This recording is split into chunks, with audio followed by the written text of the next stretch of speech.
জামায়াত নেতা জনাব শাহজাহান চৌধুরীর সেই বক্তব্য আমরা ফান করে বলেন ঐতিহাসিক বক্তব্য, এটা একটা ঐতিহাসিক বক্তব্যই হয়েছে।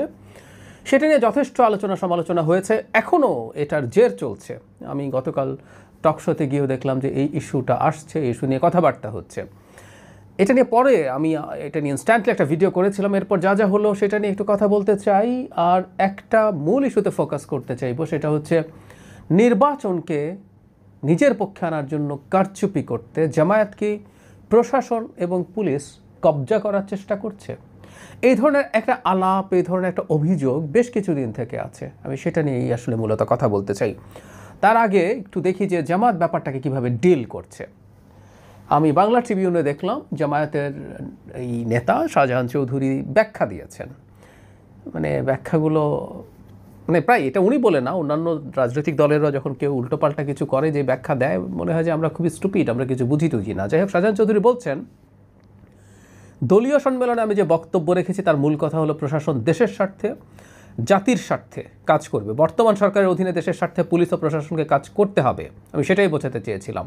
কিন্তু যারা আমার খণ্ডিত বক্তব্য ফেসবুকে প্রচার করেছেন তারা মূলত ফ্যাসিস্টদেরই সহযোগিতা করছেন এবং মূলত ফ্যাসিস্টদেরই সহযোগিতা করছে, উস্কানি দিচ্ছেন। আমার পুরো বক্তব্য শুনে যে কেউ বুঝতে পারবে না আমি পুলিশ প্রশাসনকে দেশপ্রেমিক হয়ে দেশ ও জনগণের স্বার্থে কাজ করার জন্যই কথাগুলো বলেছি। মানে ফ্যাসিস্ট নিয়ে আসলে আসলে জিনিসটা ধামাচাপা দেওয়া যায়। সুতরাং জামাতের সমালোচনা করলে ফ্যাসিস্টের সমালোচনা, জামাতের সমালোচনা করে ইসলামেরও সমালোচনা, ইসলাম বিদ্বেষী হয়ে যায়, নাস্তিক হয়ে যায়। এটা বহুবার খেয়েছি। জামাতের তৃতীয় শ্রেণীর এই কৌশলগুলো কতটা কাজ করে তাদের একটু ভেবে দেখা দরকার। তিনি এরপর বলেন যে ভারত অনেক রকম চেষ্টা করছে, তারা বস্তা বস্তা টাকা অস্ত্র ঢোকাবে, লেভেল প্লেইং ফিল্ডের জন্য প্রশাসন ভালো মতো কাজ করতে হবে। আমরা বলতে এখানে জনগণের কথা বলছেন, তাদের কথায় উঠবে, তাদের কথায় বসবে, এই হলো তার ব্যাখ্যা। এটা নিয়ে একটু দেরিতে হলেও গতকাল আমি দেখেছি যে পুলিশের বিশেষ ক্যাডার পুলিশদের সংগঠন তারা এটার প্রতিবাদ জানিয়েছেন। এটা আরও আগেই তাদের এই প্রতিবাদ জানানো দরকার।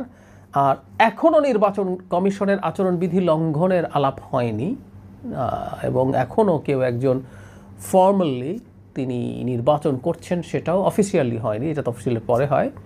ফলে নির্বাচন কমিশনের সেই অর্থে অতটা এখতিয়ার নেই, কিন্তু একটা সফট ধরনের হলেও বিবৃতি নির্বাচন কমিশন দিতে পারত। কারণ এই আলাপগুলো যখন হয় এগুলো নির্বাচনের ব্যাপারে মানুষের নির্বাচন সুষ্ঠু হবে কিনা সেই ব্যাপারে শঙ্কা তৈরি করে, এটা ফর শিওর।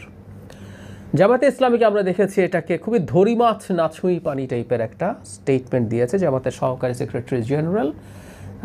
উনি বলেছেন যে এটা তার ব্যক্তিগত মন্তব্য, এটার ব্যাখ্যা তিনি দিতে পারবেন, তারা ভেতরে এটা নিয়ে তারা তাদের মতো করে জিনিসগুলো ডিল করার চেষ্টা করছেন। এই ধরনের কিছু কথাবার্তা খুবই দুর্বল ধরনের মন্তব্য।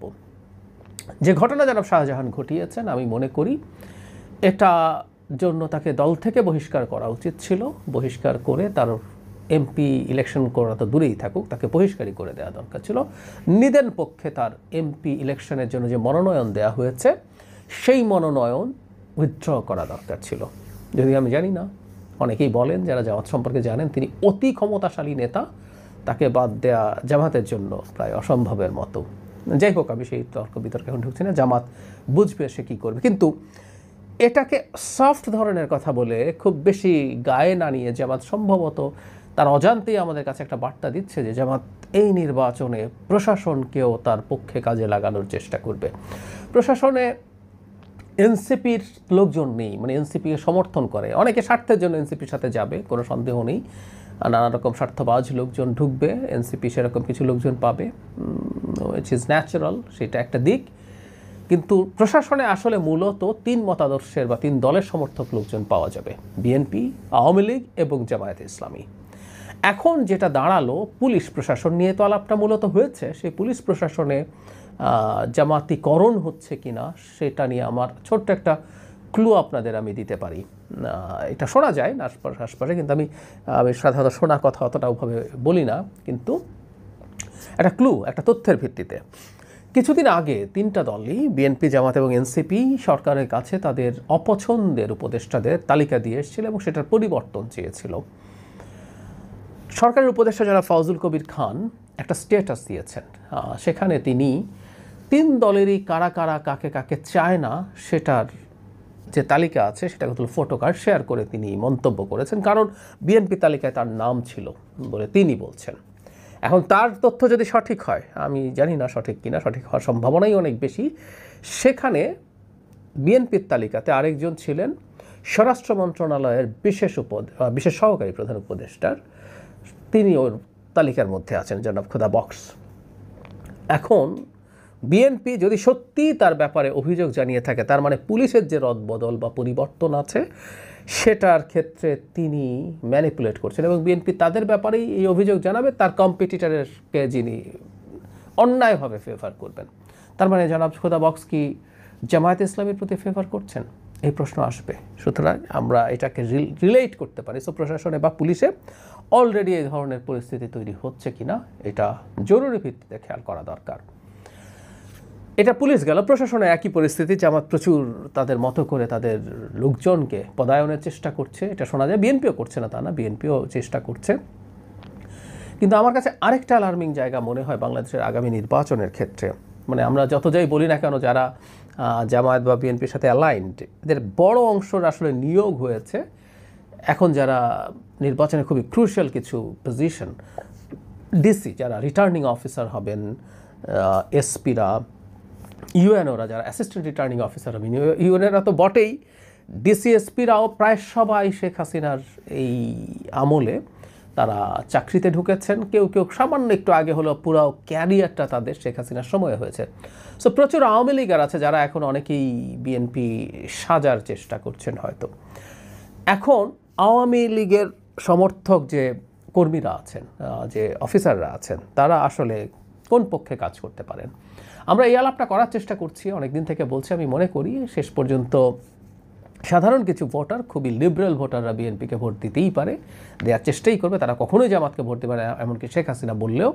কিন্তু মেজরিটি যদি শেখ হাসিনা বা আওয়ামী লীগ ডিসাইড করে জামাতকে ভোট দেওয়া হোক, তাহলে তারা সেটা করবেন না, কোনো রকম কোনো সন্দেহ নেই। কারণ বিএনপি শক্তিশালী হয়ে থাকুক সেটা আওয়ামী লীগ চাইবে না। যদি আওয়ামী লীগ নির্বাচনে না আসতে পারে, যদি তারা জাতীয় পার্টির মধ্যে ঢুকে নির্বাচন করতে না পারে, বা ইন্ডিপেন্ডেন্ট হিসাবে খুব সুবিধা করতে না পারে, তাহলে তাদের ভোট তারা জামাতে দেওয়ার সিদ্ধান্ত নিতে পারেন।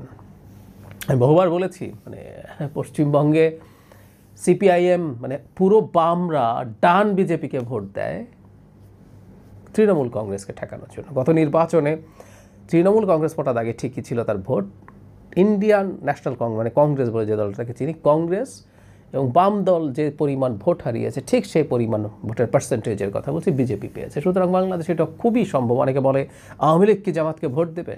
উত্তর হচ্ছে খুবই সম্ভব। যদি সেই ধরনের একটা সিদ্ধান্ত হয়, আওয়ামী লীগের প্রশাসন পুরোটা জামাতের পক্ষে গিয়ে দাঁড়াবে, এই সম্ভাবনা খুবই বেশি, খুবই বেশি।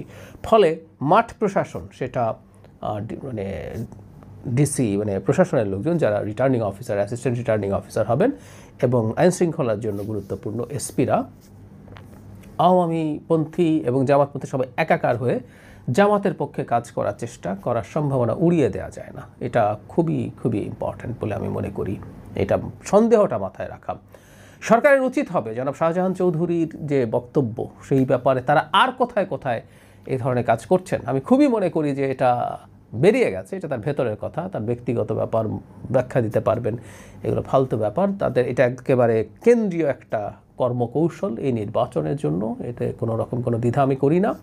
মানে একটা দল তার সমর্থক কোনো তার সাথে এক ধরনের অ্যালাইনমেন্ট আছে, এই ধরনের কোনো কর্মকর্তাকে যদি এই উদ্দেশ্যে রাখতে চাইতেন যে আমার প্রতি সে নেগেটিভ আচরণ করবে না, এটুকু নিশ্চিত করার জন্য, তাহলে কথা ছিল। কিন্তু জনাব শাহজাহান চৌধুরীর কথা হচ্ছে উঠবে বসবে, গ্রেফতার করবে, মামলা দেবে, মানে সব কিছু তার কথাই হতে হবে। গ্রেফতার আগে, মামলা পরে, এই সব কিছু।